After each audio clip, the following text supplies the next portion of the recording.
bought these lenses, and I did notice that it's hard to screw in. So when I screw it in, at some point it becomes really hard. I need to force on it until it clicks in place, it locks in place. And this lens also, I put it on this other camera, it is doing the same thing. All these are AR mounts. And this is an older lens. When I put it on this camera, older, it's a lens I had before, it's perfect, easy. Well, it does have a little bit of tension in there, but this is what's normal.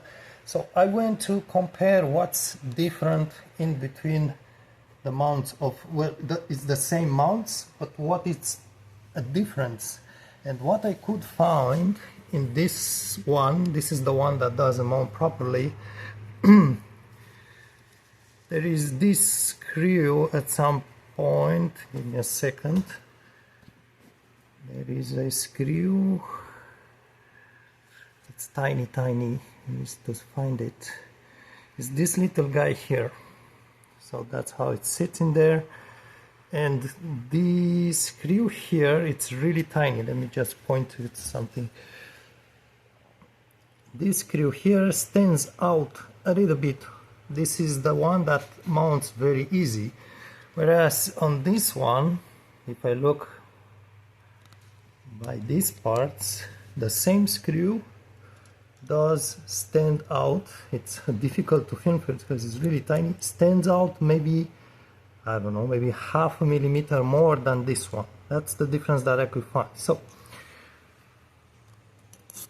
I grab my file and I'm going to file. Oh yes, I did try to screw it in. It has a very small slot. It doesn't go furthermore. So I'm going to use the side of this file just to file it a little bit.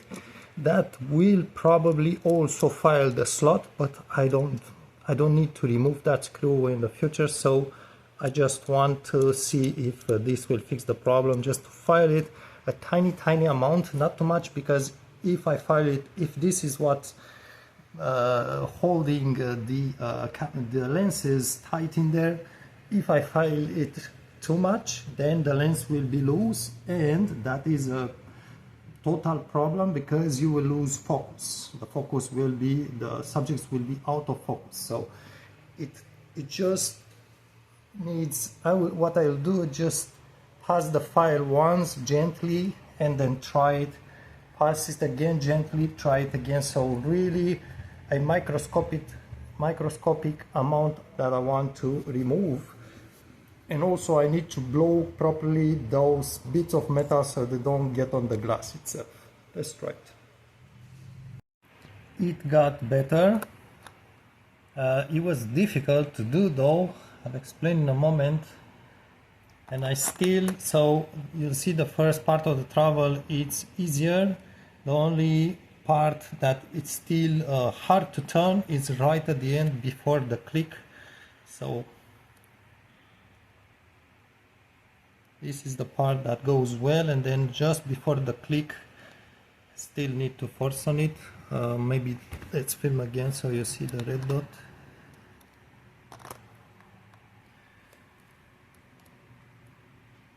So this part goes easier, and then at the end, there's my camera. Just at the end, it's still slightly difficult, more difficult than I wish, but the first travel it got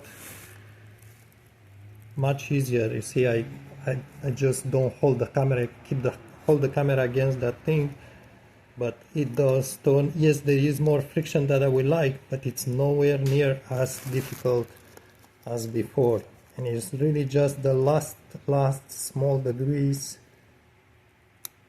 before clicking that it's still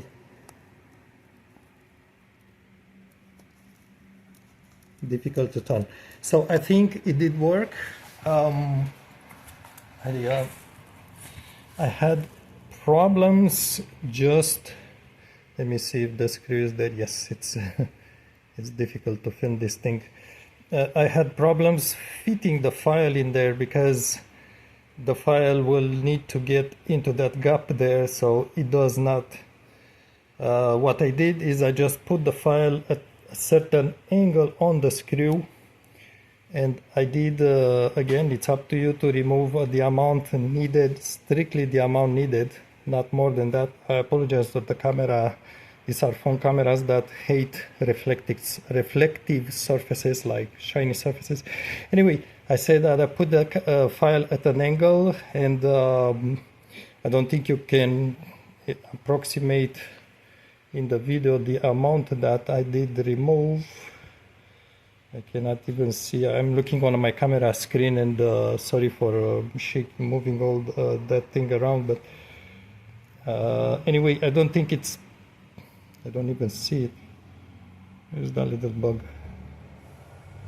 Okay, it's right here. It's by this piece here. So let's try to film it from the side. Do you even see it from the side? It's right there. Anyway, so I did remove some amount. It's right here.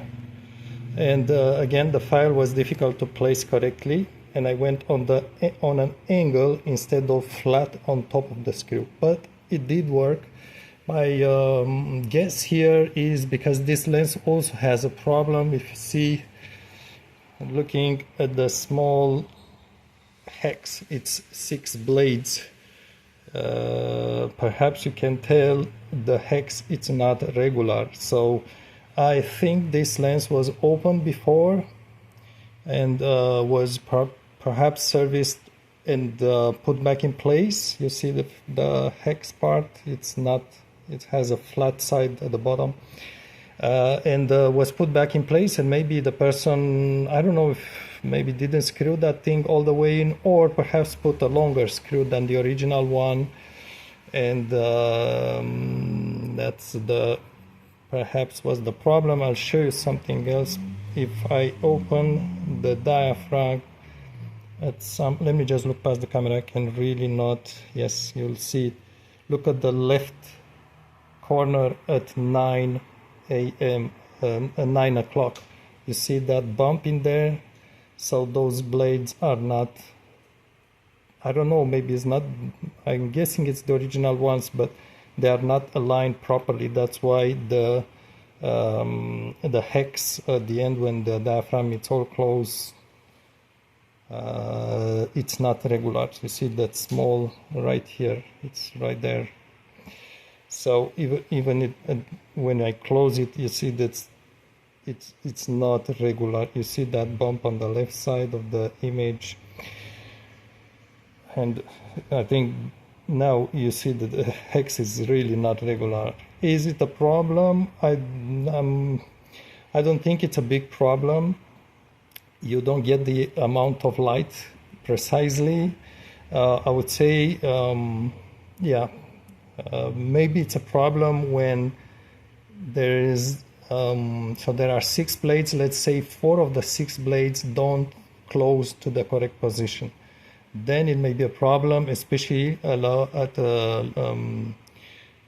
smaller apertures, because maybe the opening is, I would say if the 4 blades don't fully close, the opening may be 20% less light, or 20% too much light, or 30% too much light. So that's not good on your photo. You overexpose your picture.